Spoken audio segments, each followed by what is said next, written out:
Okay, if you look on your phone, you will see I sent you a Google Doc. In that doc, there's no instructions, but there's a list. Start there. How faith shapes our hustle, balancing prayer and profit in the garage. Building dream cars on a budget, wild mods we've pulled off. We got a couple of those.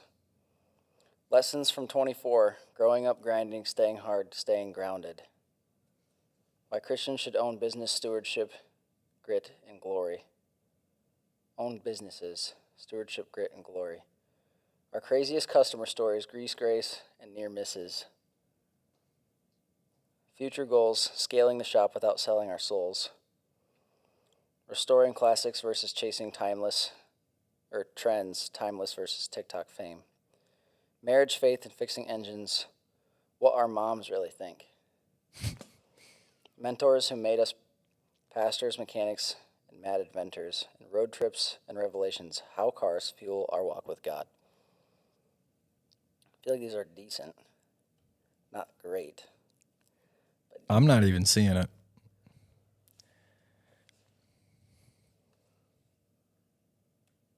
Well, it says working offline. That's a start. I don't know how these telephones these days work. And then go here. I don't really use So if you click Google up here on Drive Google, implements that often. and then click the folder right there. Oh, shared. Yeah, shared with me. And then I gave it to you. I don't know. It might be in your email. Trenton Blow. Oh boy. Email. There you go. Boom. These modern technologies. I know. And you're the tech guy. That's what's crazy. Hardware. I don't know, man. Too much in my face. Tech guy, that's funny. Yeah. Yeah. Okay, so it's going to take a while to edit because we don't have a cohesive thing planned out. Right. Unfortunately, it is what it is. The last one I had to cut some sections out of because I said some things that I didn't know if were true about Boxo tools. Turns out I was right, but I didn't want to. Better safe than sorry. Yeah, so I cut it out. It is what it is. I speculated if they were an American-based company or not because it says Boxo USA. Turns out it's the U.S. branch of Boxo. Boxo, to my knowledge and information, is a Taiwanese company. Okay. And it does appear that Boxo is in the runnings for the contract for the Icon G2 toolbox. I'm very excited for that toolbox. I am too. It's going to be hard to justify keeping my Icon box. Yeah. Also might be hard to sell the Icon box if you end up selling it. Or it'll come to your house or out here. Yeah, I'm not really it'll afraid just of it be either way. It'll just be the box. Yeah. So that'll be goofy. Yep. Talking about the shop, we landed on like 10 grand for the building renovations, for the ceiling and insulation that we need to do. Mm-hmm. Is that including the figure for all the pneumatic piping and? No, that was 10,000 more to spend. Okay, so I see. Because we're going to use this insulation around the walls. On the walls. Put in steel, blow in insulation on top of it. Mm-hmm. I like that. I think that's going to be good. Yeah. But steel is $4,000. What would a cheaper alternative be that would accomplish the same thing as steel in this situation? We could just do this exact foam just across the rest of the way. Mm-hmm. And then put in different lights over top of it. The beef with this, because this actually does a decent job as a ceiling, the beef with it is with the drooping, and which we could fix with more screws. But my real problem is it's 1.5 inches thick. So if we're going to hang lights or stuff on there, we got to go through 1.5 inches to find foam. the stud. Whereas, I mean, you run steel up there. It's there. Yeah, it's sheet metal. So right. So if we want to run our air lines and stuff across it, the foam's not super rigid, so I want to run our air line or our electrical. Hang 40 feet of airline off of it. It's just not and that's smart. Self-supporting airline, so every 10 or 5 feet or something just needs a clip. That's fine. But don't want to have to do that through 1.5 inch foam. Yeah, 2.5 inch screw to get through the foam. Right. It just seems annoying. And then when you take it out, and the foam breaks off. Right. It's just Not to mention, I mean, taking that down insulates the other half of the shop. right. And then, I mean, we'd have to do blowing, but that's a way cheaper than buying $2,000 more for of the whole this. thing. Right. If our numbers are right, we Yeah. need 80 bales apparently. Makes sense. Which I think that was for R19 was 80 bales, which is going to be just fine for what we're doing. Yeah. I mean, we could make this thing like a cooler, completely sealed, amazing We insulation. got this 300,000 BTU Yeah. oil burning And then heater. as soon as you open the doors, oh, there goes all your R105,000. Didn't man. matter how good your R value was. You open the You got a 100 14 square foot door. hole in the. Yeah. I mean, it's actually, they're 12 foot by 12 foot doors. 144 square feet. It's a lot. Oh, it was a. It's a lot. And the wind's always blowing out here out in the cornfields. So, Right. There's nothing stopping the warm air from just getting pushed out. yeah. This heated floor section is done way better than I thought it was going to. I really didn't think it was going to be as nice in here as it is. But Right. We haven't had to turn on the radiant heater or the yeah. radiator at all. It's coming here and it's a solid 25 degrees warmer. Granted, though, it has not been 0 degrees and windy outside. It's true. The coldest day we had was like 30. Hasn't really stressed it very much. Yeah. Has it been ripping through the wood pretty good? Or have you not? Well, I mean, we turned it down, right. and that helped. It went through, what was it? In 4 days, it went through. 4 totes. Was it 4 totes in 4 days? No, 2 weeks. I don't know. Something It was like too that. much. A At lot. that rate, we were going to run out of wood. In like a month. Yeah, it was pretty bad. We have enough for the entire winter. We should have more than enough. But at that rate, it was going to be like February out of Yeah. Yeah. no good. Yeah. I ain't drinking water. Oh, man.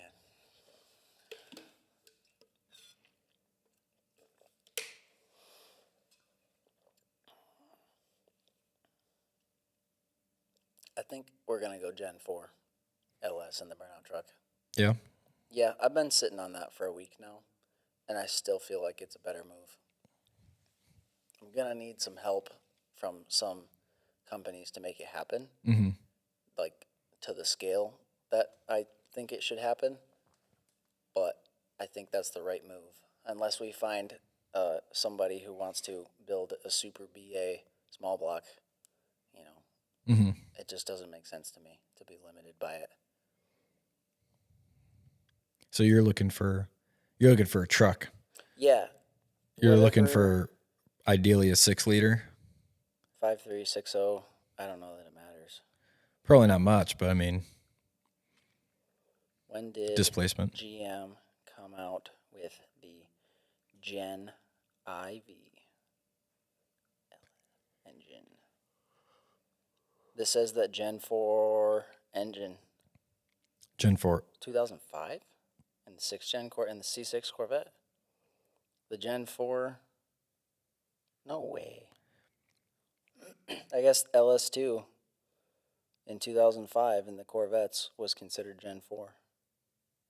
Yeah. And they're the same engine all the way to 2015? Yeah. Those were the cathedral head ones, I believe. Those were the Vortec Yeah. motors. The Gen 5 LT was released in models in 2014, such as the Corvette Stingray. The Gen 4 LS was debuted in 2005, starting with the LS2. The transition from Gen 3 to Gen 4 happened around 05. Some Gen 3s continued to be produced. Gen 4 engines were produced through the 2010s. And then the introduction of the Gen 5 was in 2014. What's the LT? I believe so. The Gen 5 brought a 58X crank trigger, AFM, variable valve timing, all the stuff we just don't want. It brought different AFM. Yeah. So that's cool. Okay, so we actually want an older truck than I even realized. Like 2005 to 2010. Yeah, they didn't change much. Yeah. Like Cool. my truck, That like brings the budget down. your dad's truck 99 that was right here. Yeah. Something, well, not that truck obviously, but that's the type of thing. Grandpa Bloat's 2010 would be. That would work, yeah. That's an AFM truck, but that's not too terribly deletable, especially if you're putting a cam and lifters in it anyway. Right. It's just that has a VLOM it's a, man, why can't I remember what it actually stands for? How do you spell it? VLOM. It's an acronym. Variable. Oil manifold, variable lifter oil manifold. It's got to be. Need to plug some stuff off. Yeah, so you get a delete manifold. Because what happens is oil comes into that manifold, gets distributed to the AFM solenoids, and then they click on and off, So a delete plate literally just plugs the feed. Because if you don't do that and you don't have AFM lifters, the second it tries to click AFM, it'll just lose oil pressure. Yeah. That's goofy. Interesting. Yeah. They're not, I mean, you could get a delete plate from anywhere though. Like I wouldn't be afraid of an AFM motor as long as it doesn't have AFM anymore when we're running it, which kind of a given. Yeah.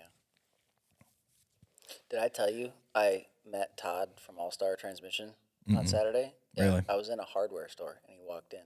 Yeah. And I was like, I've been trying to talk to you. You recognize him? No, he was wearing his shirt. Okay. and he had his name, and I was like, I have been trying to find you. He's like, oh gosh. No, he was super friendly. Okay, that's good. But yeah, super awesome guy. He stood there and talked to me for like 5 or 10 minutes, and I tried to be friendly, and I said, hey, I'm not gonna waste all your time, or if you just don't have time to even entertain this conversation, like feel free. Like I understand. Walk away. I'm interrupting you Right. in the middle of your Saturday. Like I get it.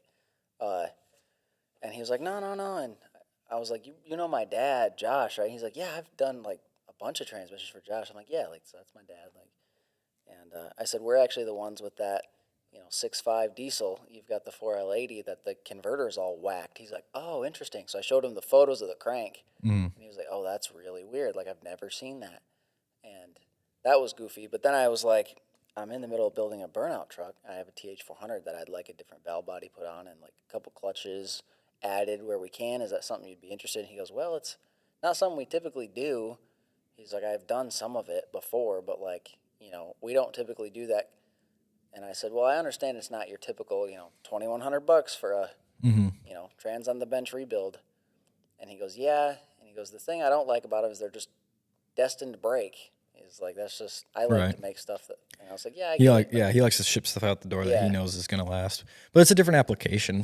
Totally different. Yeah. And I was like, well, hey, if you decide that that's something you'd be interested in, like putting your company name on the side of the truck and helping us out, like I'd love to work with you. Just let me know at some point. He's like, yeah, I can get to you through your dad. I got your dad's number. I was like, okay, cool. Like, sweet. And we went our separate ways. So that was a great connection. I was pretty happy to meet him. I really hope we can work with him, just to work with him. Like, I'm confident that we can do it. Like, it's not a complicated. I already tore down one of them, having no instructions. Yeah, tore it down in like an hour. They're not that complicated. Yeah, not really. Reassembly is a little more. Yeah, I mean, but particular. compared to like an 8-speed or 10-speed, it's a hydraulic transmission. Yeah, hydraulic valve body. Like there's right. Not even a solenoid in the TH400. Yeah, it's totally. I mean, it's 3-speed. Yeah, there's nothing going on in there. Right. 3-speed hydraulic, so simple. I mean, that's when I got that. That back of my hand. Slice. Cut it. Yep, that was gross. You could see the tendon moving. That was really similar disgusting. Experience. Yep. Just honestly in a worse spot. Just terrible, and it's lateral. Yeah. So like pull Tears. every time. It's getting better. It's still like just swollen, just puffy. Now you're gonna have one of those scars. Yay. There you go. I wish it didn't hurt still. Every time something touches it, because it's so. It was. I could see the tendon under my thumb. Yeah. It didn't clear away the flesh the same way your hand had. So I couldn't see your tendon. I couldn't see my tendon gliding like the whole length of it, but I could see it right there. Right. I was like, oh. So it's it's significantly smaller, so it's healing. I have some scars on the back of my fingers that hurt. Like they're just sensitive all the time. Yeah. Oh, I hope that doesn't happen with this. Because it gets bumped all the time. Yeah. And so it just stays inflamed. Oh, gosh. I smoke this at least once a day. Yeah. It's unavoidable. Yeah. It'll happen. Dude, it bugs me. I'm like, just heal. Yeah. And it hurts. I'm like, did I tear it back open? Right. Take the glove off? Oh. It gives that burning sensation. You're like, Yeah. oh, I'm It bleeding. like radiates and it's like, ooh, Yeah. something bad just happened. Yeah. Nope. Just hurts. Just swollen. Last week in the shop, we had my grandpa's 2010 truck needed an oil pump. People on the internet said it just needed a change in a sensor. They were wrong. Shocking. And this week we have also 2010, I think I don't 2014, remember. something like that. Honda Odyssey. Needed valve cover gaskets and an AC line. Real exciting stuff. Big dog moves over here. Shop is growing slowly. I think we're going to do 85. Well, we have 84 cars this year. Car count? Yeah. Yeah. I think it's 84. Well, hopefully we'll be at least to 95 end of the year. I'd love to see 100. Christmas might slow us down. I mean, that whole end of the we're year entering. season might really brick it. Yeah. But And then the February through like August, I think is the hottest. yeah. It was significantly hotter Yeah. this past, I feel like February, Yeah. like that. We were Like busy. last winter was very busy. Yeah. I feel, I don't have a We had a super pile great of stuff for recollection. the landscape company. And That is true. that kept us busy. We didn't have much for customer stuff Right. outside of that. Right. But we're slowly building our customer base. Mm-hmm. I just talked to a company in Grand Rapids for the screen printing stuff, Yeah. and their minimum order quantity is like 24 pieces at, you can mix and match for whatever, but I think the sweatshirts were $40 with graphics, the t-shirts were $20 with graphics, Mm-hmm. the hats were $20 a piece. But the hats, it's a 24 item MOQ, which is $480 Mm-hmm. to get a run of hats. And then the shirts are the same. So if you got like 10 shirts, that's $200. You got to get 14 more items. So you get like 10 sweatshirts. Well, those are $40 a piece. That's 400. So now you're 600. Mm-hmm. So I figured we are pretty easily going to be $1,000 to $1,500 in merch to get a full run from that company to start. And that's the Right. stuff that Tekton gets their stuff from. So I know it's good. They're screen printing or the whole, like, do they get, that's where they source their sweatshirts, like they're good. Yeah, Because I that's- really like the quality Yeah. of Tekton's clothing. Yeah. At least the stuff I've had. I'm like, good. the shirts are District super soft. sweatshirts, the district t-shirts are Yeah. all really good. And I like the district is a lot cheaper. Mm-hmm. And they're really nice. Yeah. I mean, it's really like 12 ounce is the Right. fabric. So are we on the thinking, sweatshirts. are we using this as a merchandise for selling to make profit to some extent, or are we thinking advertising? I think it's both. Both. We have Well, to sell it's them inherently for advertising. We have You- to sell yeah. them for a profit. In order for it to Otherwise, make it's sense. not worth Because the it. advertising will come back eventually, Right. but you're going to blow a lot of money trying to strictly advertise through t-shirts and hats and Right. sweatshirts and stuff. But as this content stuff grows, I'd love to be able to sell stuff publicly. That would Mm-hmm. Right. be incredible. Right. If we could use like Make t-shirts and make sweatshirts. a website, have Yeah. a store. Yeah. Two And that's Wrenches actually dot why I store wanna or brand whatever. Everything 2 Wrenches Right. and just make it cohesive so that Yeah. there's actually a funnel to put things to. Like Right. we get some guy who's followed from the beginning TP's Garage, and now he's returning, and now he's watching Uh-huh. it morph into 2 Wrenches. He probably would like to support us because we've ever entertained and informed Well, yeah. him for a couple of years at this point. Cool. I'll sell you a sweatshirt. Absolutely. Like, and that would be like the craziest thing to like be at an event and somebody walks up with one Like, of our dude, I t-shirts on. watched you back when I was Yeah, it's like in high you were in school. the Honda Civic, and I Yeah. had a Civic, and it's like, oh, that's so cool. Right. I learned how to do the lower control arm bushings on my 6th gen Civic Yeah. from your video. Yeah, that would be crazy. So But I mean, that happens to content creators like the big dogs, you know. yeah, They're like, "Man, I've been watching you since you first started, like first video Logan at O'Reilly's, Yeah. recognized me. from the He's videos." like, you're a YouTuber. I'm like, yeah. Oh boy. Like sort of. YouTuber. I'm like, I mean, I've made like YouTube $7 videos. last month. Yeah. Like, So yeah, I do stuff. He's like, I've seen you. I'm like, yeah. I mean, we're in Battle Creek. Both of us are. So it's gonna recommend stuff. You're a car guy in Battle Creek. I'm a car Right. guy in Battle Creek. Posting. The algorithm's gonna push me to you. He subscribed. I don't think so. I'm gonna tell him to subscribe next time I see him. Yeah. But he was like, "You're a YouTuber," and I was like, "That's crazy." Like, the only other time I've been asked is when we were at Cletus and Cars in Indy, and those drunk guys thought I was whistling. Oh Diesel. yeah, they had you sign their shirt. Yeah, so I signed it That was not so funny. Cody, and Not then signed Cody. Trenton below underneath that. So It's wild. hashtag not Cody. Yeah. I get it. At the time, I looked a lot like him, but not anymore with the hair and the face. Yeah. Too much beard. Cody doesn't have much of a beard really. And Cody's been working out a lot too. Has he? He's got a bunch of tattoos and everything. So I've seen the tattoos. yep. I guess money. Yeah, I don't know. I feel like most like pro football players, get a lot. 2 years into the league and they're like sleeves. Like I guess if you got that kind of money and you got the off season time, you're not doing anything. Self-expression. Aubrey at O'Reilly's. I said I was asking for a part. I was talking to Logan. Aubrey was helping somebody Is else. she the chick who's supposed to be the next manager, or is she the lady who's like mid-30s, maybe 40s? It could be the same. I don't know. She has. I feel like Wear a she has. sweatshirt all the time. I didn't pay that close attention. Maybe. I don't think she really wears a sweatshirt. I feel like there's only one girl there besides Dusty. And is Dusty gone now? She's No. still there. That's it. Dusty's there. I feel like there's only one other girl there. She's got Is glasses. that Aubrey? Glasses? Aubrey, Okay, yeah. I know what you're talking about. Okay. There's another chick in there who's from Batteries Plus or something, Never seen her. and is going to, I guess, manage another store that they're training right now. So she's in there sometimes. Yeah. So I was talking to Logan and I was like, blah, blah, blah, my cousin. And he went, you and Trent are cousins? And I was like, well, since the day I was born, yeah. Yeah, That's what I said. yeah. And he was like, you guys don't look anything alike.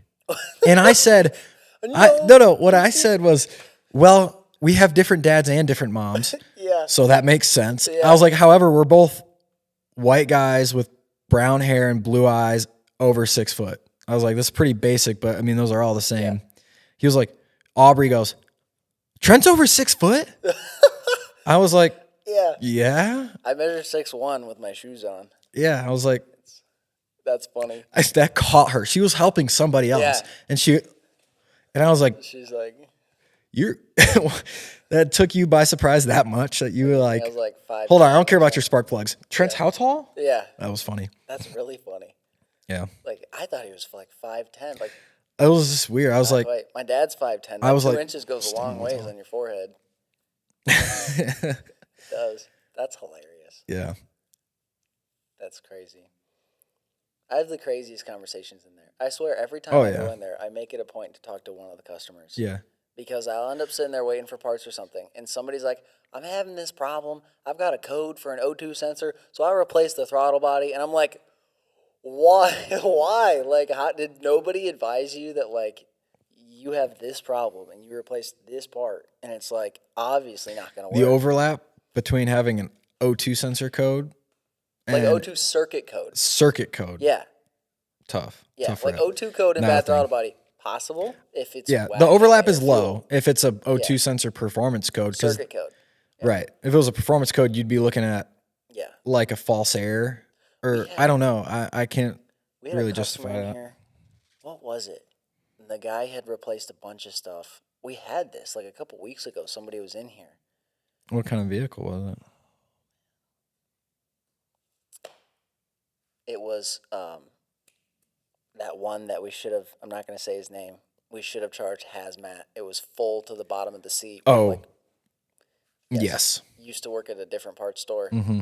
Yeah, that dude. Yeah. He had He rewired his throttle. throttle body. He put a pigtail on it Yeah. and butt And installed a connector, new all the throttle wires. body. And then what was his actual issue? It was some drivability problem. It would go into limp mode. It I was, don't remember. It was like some position. I fixed sensor thing. his IC lights. His IC had no power? Yeah, yeah. Fuse. Yep. I do not remember what his drivability. I feel like we drove it and we're like, It was going into limp mode. He was saying, but it never did for us when we put like Yeah. 20 miles. On I the don't car. remember It had nothing to do with the throttle body. Yeah. I don't know how that happened.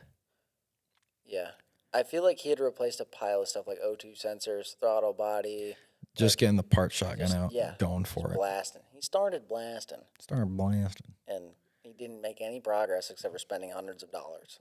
Yeah. And getting nowhere. And couldn't figure out his bad fuse. Yeah. Man, if you got something that doesn't have power, We gotta doesn't figure out light it doesn't up. have power to start. it was off. You gotta start somewhere. The key's on and everything's still off. Well, the thing could be fried. Fuse. You gotta Check figure the out fuse. that it doesn't have power. The lights are off. Well, remember though, it wasn't a bad fuse; it's a bad connection. I mean, All like you did is before pull the you fuse even out. think about any of it. Yeah, all you did is pull the fuse out and say, It "That's wasn't. not bad." You Oh yeah, put it back and in. it worked. I scrubbed the pen. Yeah, yeah, And it worked. It was something like that. But I couldn't get it to shut off again. So I was like, right. it's It had not to broken be it. anymore. Had to be it. Yeah, I like at work, I see something that's like anything that doesn't work. Button doesn't work. Well, not so much anymore because of like communication, but buttons work differently now. Yeah, Anyway, like anything that doesn't have power, like like all your windows stopped working. yeah, fuse. Yeah. Just look at them. Just go get your circuit diagram out. Figure out which fuse powers the circuit that isn't on. Check it. And if it's good, go from there. If it's not, Right. that's quick. Oh, I had at work, it was the complaint was that there was no hot air. It had just turned from like a regular temperature where you wouldn't even turn your AC on or your heat on to colder. So I'm assuming they went to turn it on and were like, oh, it doesn't blow hot air. Turns out it didn't blow any air. Oh, nice. And the HVAC control panel totally off, no power, nothing. Oh, okay. Okay, where's the fuse? Yeah. Pulled the fuse. I think it was like a 10 amp. Opened up, put a fuse in it, close it up, boom, works. I let it run for like 10 minutes with everything running, so I knew it wouldn't pop that fuse again, and then I had another issue. But I was like, making good money when you just check some fuses. I mean, it's not always that simple, but man, when it is, you're like, I always mechanic. question why the fuse blew though. Right. 'Cause you And put another 10 in and it's just happy. And Yeah, it's you're like, fine, what? And the customer doesn't come back for months, and it's like, well, why? but did the first you're one like blow? sweet. But then when you go to put the new fuse in and you power it up Yeah. and you hear it go, you're like, Uh, no, I gotta Something's freaking, actually now I gotta wrong. try. yeah, someone's actually wrong. Awful. Oops. Sad day. Yeah. Yeah, Fuses will save you a lot of time. they do. A lot of time. Because then, I mean, if you check the fuses before you start pulling connectors off and stuff, you'll pull that instrument cluster out and you'll pull the connector off and you'll be looking at and you'll be probing stuff and you go, oh, it doesn't have any power. Well, Well, You like, could- most people don't have a test light or a multimeter, or if they do have a multimeter, they got it from Harbor Freight for $7. and They they're don't know probably how to taking their use car it. to the shop anyway. They don't know how to use it. Yeah. I mean, the only reason that you learn how to use it because you're poor and you have to fix it yourself, which is exactly how we Yeah. got started. Yeah, I used to just, if something didn't work, I'd put a button in for it or a relay. I wouldn't even touch a relay because I didn't know how But- relays worked. Yeah, the starter Back in the day. with the push button. Yeah. The button just died after Yeah. a couple was it Little weeks or months. YouTube video lore for you on me. There you go. But I put my ignition worked, but the crank signal didn't get sent.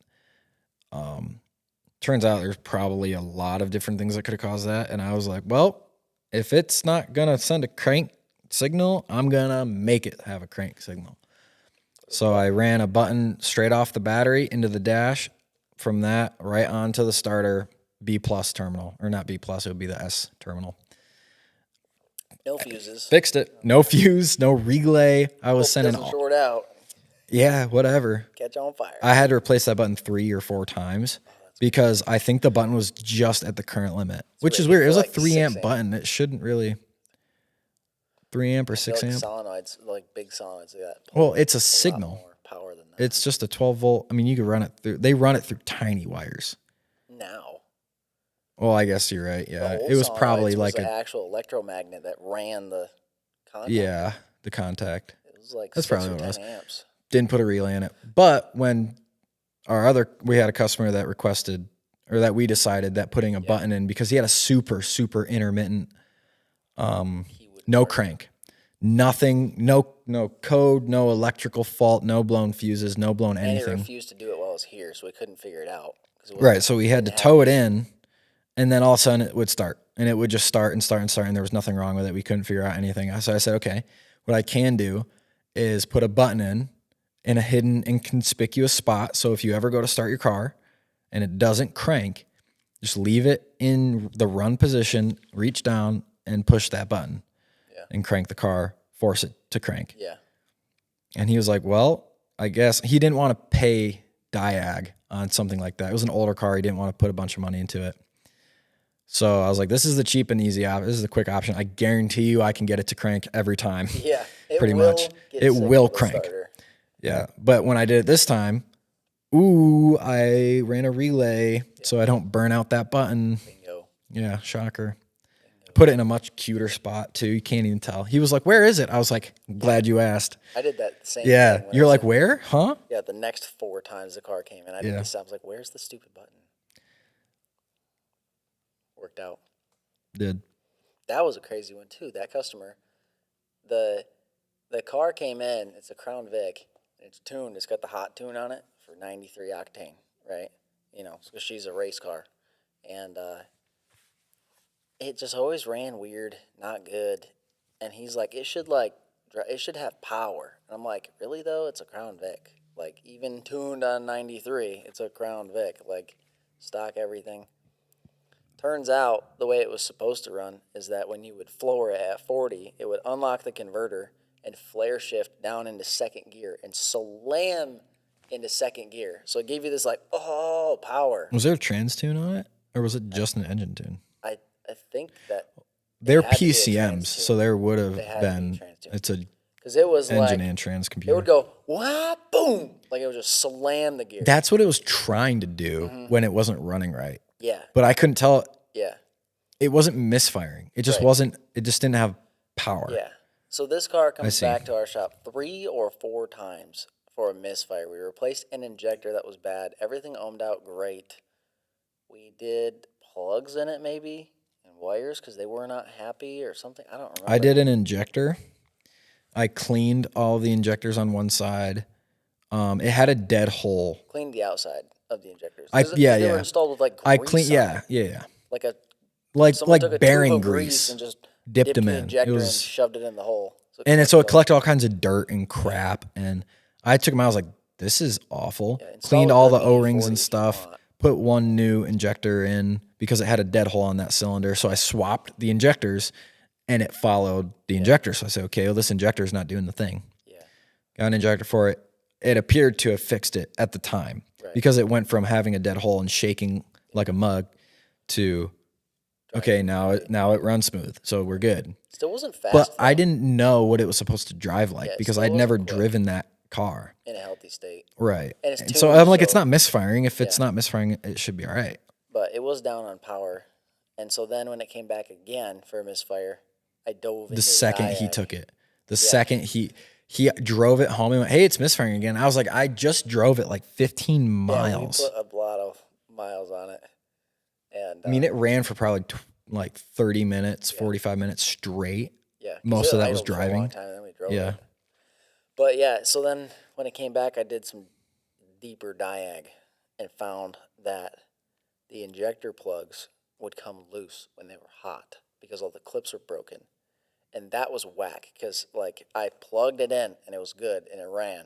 And then I'd test drive it and it was hot. The clips are loose and it's like running bad. So I push them on again and it runs good. And it's like, okay, that's whack. So then I took a zip tie and wrapped it around every single plug or every single clip for the injectors and tightened them down. I also took the injectors out and got a thing on Amazon for $17 to put a brake clean can on top and then put the injector in here and this little thing makes it cycle. And I did see a difference in the spray pattern. Like I saw it like coarse and then get to fine. Mm-hmm. And so I did that on all 8 and then she ran great.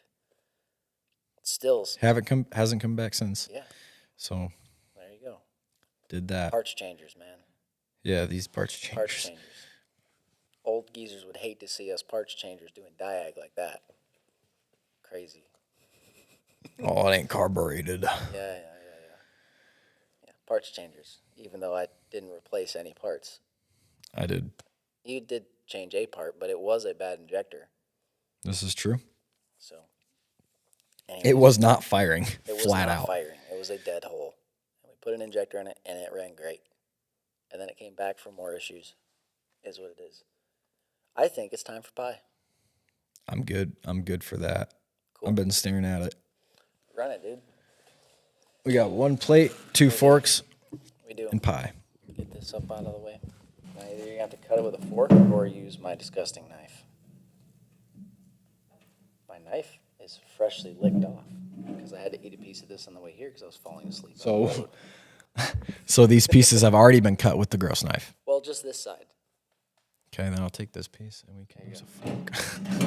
Let you A manage knife that's that. covered in, like, who knows Grease, what. Cardboard. I'm pretty fired up. About the pie. Wish it was a little warmer and had ice cream, but beggars Just can't set be it on the choosers. floor. Would have warmed it up. Beggars can't be choosers. I'm just happy I have pie. That butter, brown sugar, crumble stuff on the top. Oh, man. So good. So good. I'm so partial to this. When I have an apple pie that has like the basket weave stuff on top, I'm like, nah, miss me with that. It's aesthetic, but I'm not here. I'm not here to look at it. I got that song, Jesus Was a Rock Star by Scott Stapp, stuck in my head. I think I've heard it. It's good. I like it. I like that Christian music is actually like getting something with passion. Like Dennis was saying yesterday, it's not giving me cavities anymore. Like early 2000s was so annoying. Yeah. It's like, What's that? Contemporary Christian, where it's like it kind of has its own genre, which is just bad. Like if there was, it's like Glee pop. yeah, to me, if it was a non-Christian song with the same like music and lyrics, style, tone, all of it, I'd be like, this is awful. Oh yeah. But now, I mean, you can listen to Christian metal, Christian rap, Christian, and they're all at like, I mean, it's just people that make music and are Christian. Yeah. It's not like, I feel like you can find that now. Whereas I feel like in the early 2000s, it was a lot more like Toby Mac. I like Jesus Freak. That's a good song. Other than that. But that was DC Talk. Toby Mac was in DC Talk. Really? Google it. Are you not talking about the guy who was the lead singer for Newsboys for a long time? Oh, wait. You're so right. I was right. Toby McKean, or McKeon. Toby McKeon, Toby Mac. And the other guy as well. Michael Tate. Yes, that guy. That guy.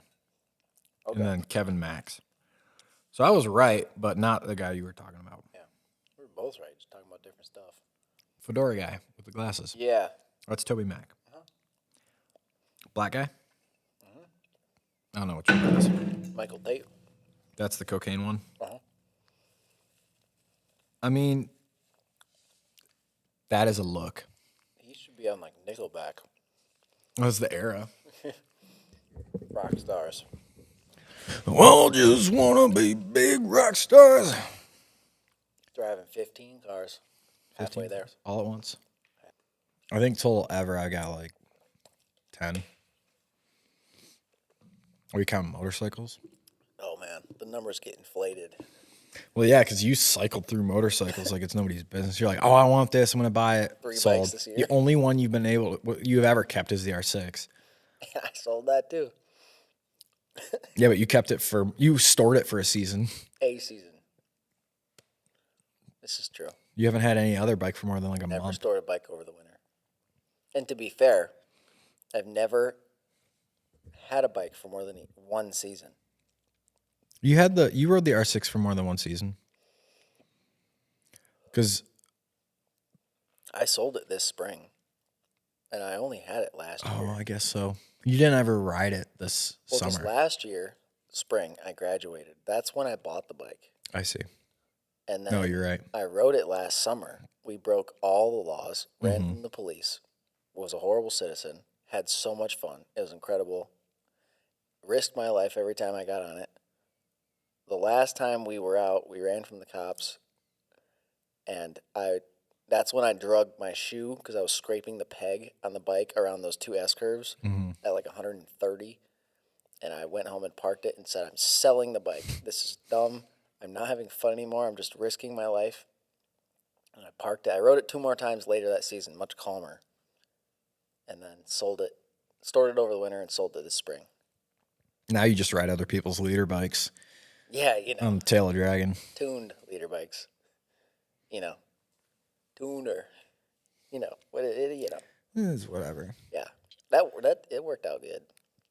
I really want to go back and bring like you and my dad along on that because it was such a good. Your trip. dad gonna ride the old Maximum 650? That would be a pretty boring time.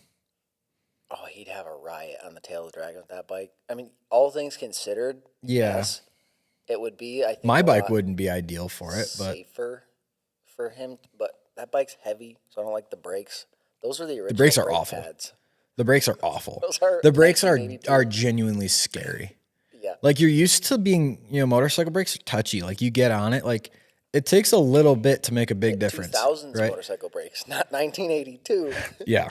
1982 original brakes. Yeah. That you pull it and it's just like squash. And then you have a full clamp on it and you're like, usually I would be flying over the bars if I squeezed motorcycle brakes this hard. Now I'm like just coming to a stop. I'm like, oof. Yeah, but there's this little thing inside of me that keeps saying it's a bad idea. It's a bad idea. Cause So what? to try to bring you and my dad down there to ride like I rode. Because like I know that I can push that bike.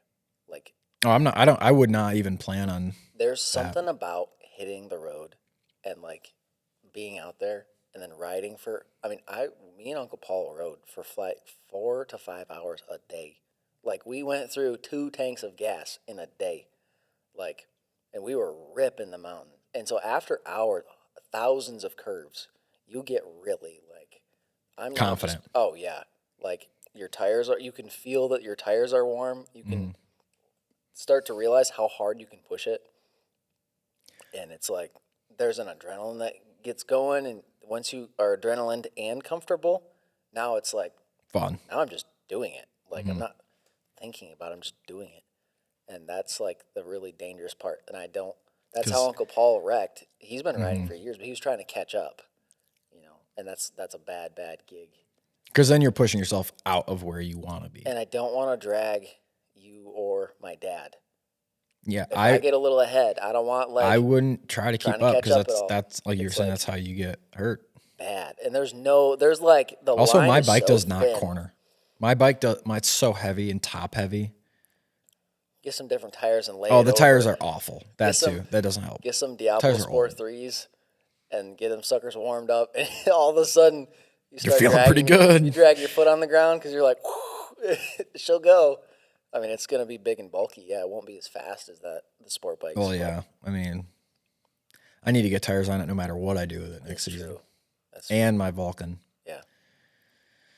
The crazy thing was watching other bikes with the same tires and similar setups that I was on and seeing what they could do. And I'm like, okay, the bike will do it. I'm just not doing it. Yeah, but if Like the bike. too, if will you ride take- out of if you ride or try to make yourself ride out of your skill level, or out of what you, But the fear of putting the bike into the corner hard is, for me, it was always like, I don't understand how the tire can stick. That little contact patch is sticking so hard. But then it dawned on me, so much force on if that I can think about how contact patch. hard I can accelerate, it can take pretty much that much force sideways. Like the tire, I mean, all things considered, if you're over on the side, like you've got a decent You actually contact patch. have more grip when you're taking a corner sideways than when you're just up, going straight. How so? I don't know. Corey told me, and he's probably right. Well, there's There's a lot more pressure on there's the tire. pressure on the tire. That's what I said. Grip, not like Yeah, surface area or whatever. But there's the pressure on the tire from. I could see it. I don't know, Assuming your tire's not flat spotted. He's ridden a lot of bikes very hard. He grew up on dirt bikes and Yeah. like he was not just riding in backyards, he was Right, he was competing racing, yeah. all the time. Yeah. That's why he's so weird now. Messed himself up. Yeah. Yeah, That's so why I stopped. he kind of, I didn't really ever think about it because Corey said that. And I was like, you're probably right. Yeah. He just knows. But my tires are so bad. There's no getting So those suckers bad. warm and they get good. So They're just rock hard. so bad. Yeah, they're dangerous. I don't really care about the Vulcan. Well, you know. I mean, What was crazy is that Vulcan, the black one that I had that I sold to that guy in Lansing, and it would like shake violently, and I was just like, oh, it just needs the front tire. But like, I actually ran my hand on it and realized how like hipped and valleyed it was. I was like, oh my you can God. see in It was crazy. on my bike or on my GSX 650F, that one. You can see the profile of the Yeah. tire from the front, lopsided. Yeah. And I'm like, how did that even happen? Because it was like that when I bought it, and I just was like, whatever. The back tire was all right-ish when I bought it because he had replaced the rear one, not the front. But since I mostly commuted with that bike, it's not great anymore. Yeah. It's pretty flat. Flat, yeah. Yeah. But I want to go down there. It was such a riot, and Uncle Paul let us just stay down there for free. I mean, all he has to do is get there and buy food. I'd be down to go. It's so cool. But you have a decent bike for it. Decent. I would recommend like getting either tires on yours and have the fork seal swapped and get fresh fluid in there so you can actually adjust it. Because I did do that on his. What did I do? I actually loosened up the rear end on his because it was super. It wanted to wheelie all the time, and it like the bike was just standing up, and I was like, it should squat a little bit, and Not it'll pull. extend like when the chain's pulling, so it will extend as you get some acceleration, but it should try to dig a little bit, and it just wanted to rotate. So I gave it 2 clicks softer, instantly took care of the wheelie problem. You could still wheelie it if you wanted to. Right, but It wasn't like every gear Right. trying to just rotate pull. up all the time. Yeah, front and Yeah. yeah. I mean, once that front end gets light, Yeah. And I Especially messed on- with the fronts too. Got them where it was really good. yeah. So, I'm gonna get tires on it no matter what yeah. I do next year. And you got to get the bikes down there too. Yeah, We got to get a bike for my dad to ride if he goes. not the riding that Maxim. 650. No, No. because I mean, even if you were on the 650 and he were on a leader bike, That would be. you guys would be so right bad. next to each other be because so you bad. can't push the bike any harder, Yeah, and he's and not he the can't rider. push that bike at all. Like, And that's the thing that he brought that up to me. He said, "Trent, I'm not the rider. Yeah. That you are." He's like, "I'm not." I'm not the rider you are either, or even But close. like he has never been on a dirt bike or a that's true. motorcycle and pushed into the corners at all, ever. The only motorcycle he rode is that XJ 650, this big heavy brick. Like he's never ridden a bigger bike. He took my cruiser up to the dirt road and back, and was like, "Yep, Wow. not for me." Yeah. Big old Oh, giant okay. road couch. I get it. Like I get Right. why you call it the road couch. And then he rode your 650F, and he was like, "It's so fast." And then I was You're like, going from yeah, I was blasted by him. going from the Maxim, the Yeah. 80, Yeah, 80 82. 82 Maxim Yeah. to a 2007 fuel injected, Yeah, snappy and yeah, yeah, where it just goes, yeah. his throttle sticks. He's used to pushing the throttle back down. True. He's It's just, true. I mean, and even if we were on the identical bike, I wouldn't keep up. I don't have that. I don't know if it was a growing up thing, but I just don't have that edge. It's just seat time.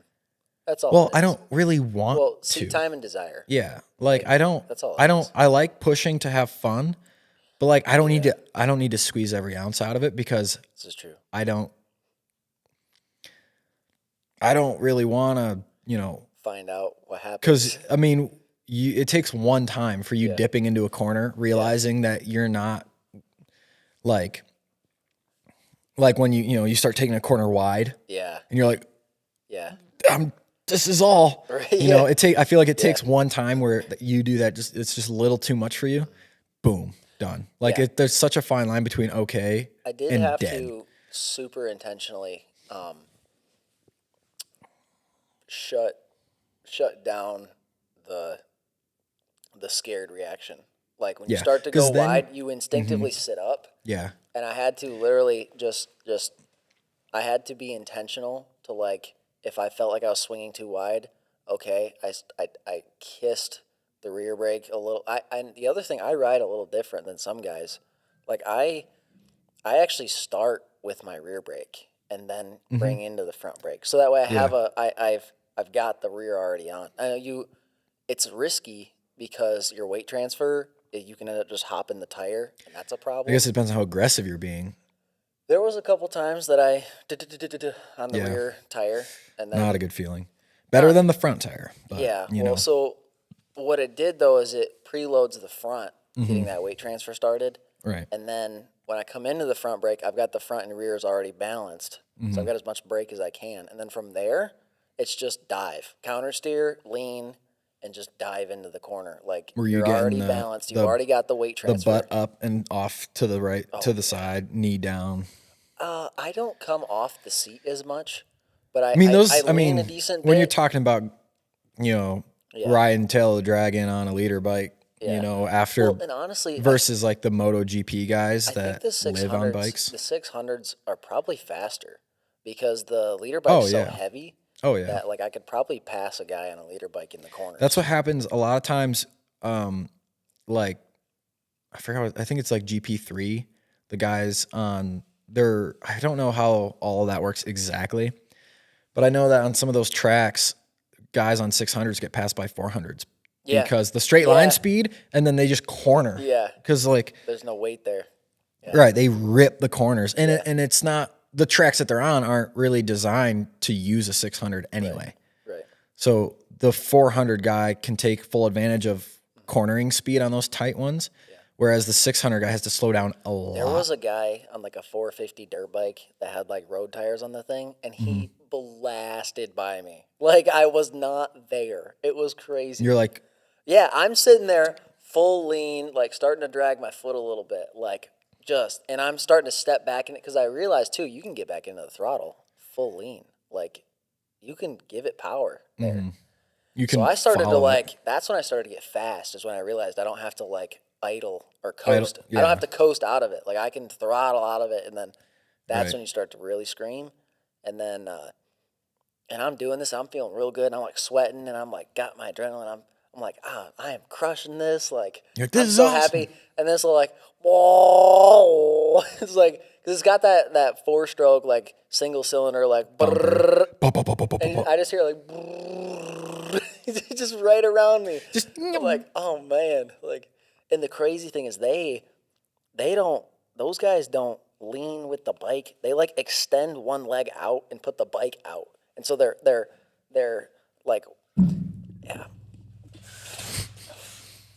They're on the bike, okay?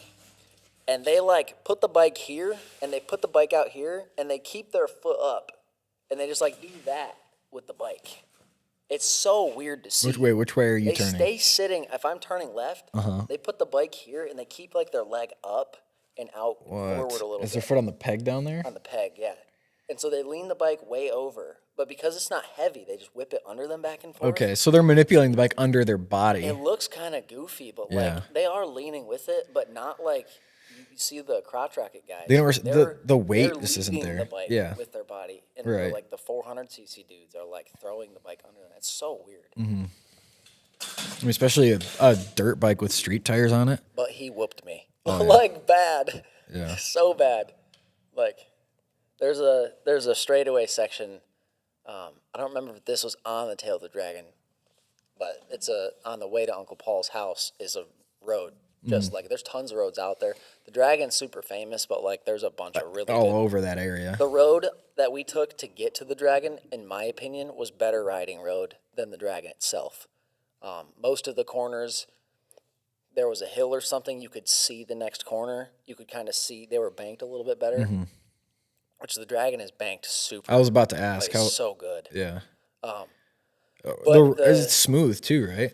Yeah, they just paved the it thing this about- spring. Oh boy. So the thing about here is like, even if there is a twisty road, good luck So with it bad. not having potholes. First of all, second off, no bank at all. Everything's flat. I mean, they're for good reason. You don't really need bank. But it's like you can't really push a bike up here on like regular roads anyway. Yeah. But yeah, there was definitely, I scared myself a couple times. I shouldn't say scared myself. I had a couple moments where I was like, Scared. oh, I've pushed it, you know. I'm not like, You're like, woo, oh, I'm scared. I'm that not was doing right that there. again. You're like, that was right there. I feel like if you get scared, you're less likely to do something again. Mm-hmm. So I don't think it's fair to say I scared myself, because I actually was just like, adjust and do it again. Like, just do it a little differently and like figure it out and do better. And then once I started to be able to come out of the corners in a wheelie and then come into the next one, I was like, okay, like we need to cool it down. I'm acting out. I stopped wheeling. I'm bigger than my britches on this one. I need to settle down. I stopped wheeling. I wheelied twice last season. Well, the 650F is a big. It doesn't wheelie well. Right. But I mean, that kind of is like, hey, I'm not going to tip it over. I can't even get it up that high in the first place. So I'm not going back. The thing I don't like is when you rip on it real hard, it loosens the chain because it's yanking the tire forward. Yeah. And I have not been able to get it to stop doing that.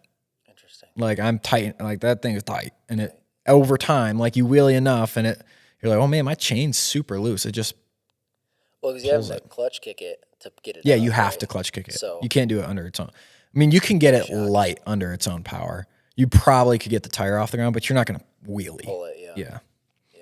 So I wheelied. I was at the gym over the summer, and I wheelied it like 2 or 3 times in the parking lot. And I was like, oh, that's really fun. We did it. Yeah, I was like, all right, I'm good. The tires are terrible too, so it's like they're flat spotted in the back. So I mean, helps you. Yeah, sold the sport bike is what it is. I don't foresee myself buying another one right now. Like I just don't.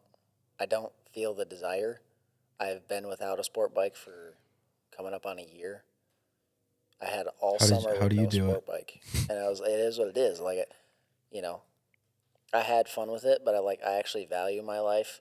I actually value preserving my life now, like not unnecessarily just being like, can I die today? Yeah, like every day you ride it. Right. Like you go to the Tail of Dragon, and you're like, that's an event. Yeah. And you're fully geared out. Right. And then also I had been riding for days in preparation for that. I didn't just show up, push it super hard on the Dragon, and then go home like a rock star. Like I wasn't like a guest rider who showed up and rocked it and left. I had rode for like 3 or 4 days before. We put, I think, like 1,300 miles on the bikes in 3 days, and it was all this. Wow, just tons of it. Back and forth. And so when I hit the Dragon, it was like, well, one, they're just tighter, honestly. And that's what I like about the other road that I was saying is probably better riding than the Dragon is it's not so tight. The Dragon will be like straight and then, whoa, hard hook. The stuff that I like is the longer sweeping curves. So you can get really low and stay low. Keep pushing it. The Dragon is like low up. Yeah. Low up. Low. And there's a couple, but it's a full 180 switchback, and you got to slow way down because it's a tight radius. Yeah. That's the phrase. It's a tight radius. Yeah. I like a longer banked, and it's a little more fun. Anyways, we are pushing an hour, so that's pretty cool. And hopefully this audio is significantly better. Hope so. I really hope so. Talking into the thing. Yeah. Trying to figure out how to do it with Grandpa Rob. Yeah, that's the thing. I feel like with him or Grandpa Burke, like, might just give him one of the little ones, because you can pair those to this. Oh, really? Yeah. Oh, yeah, that makes sense. Yep. It might just be worth it. You could do both. Yes. That way you have like high fidelity audio, and if he steps away from it or he does something goofy where he's like, it can still hear me. Yeah. Then you don't have to worry about it. Yeah, that's true.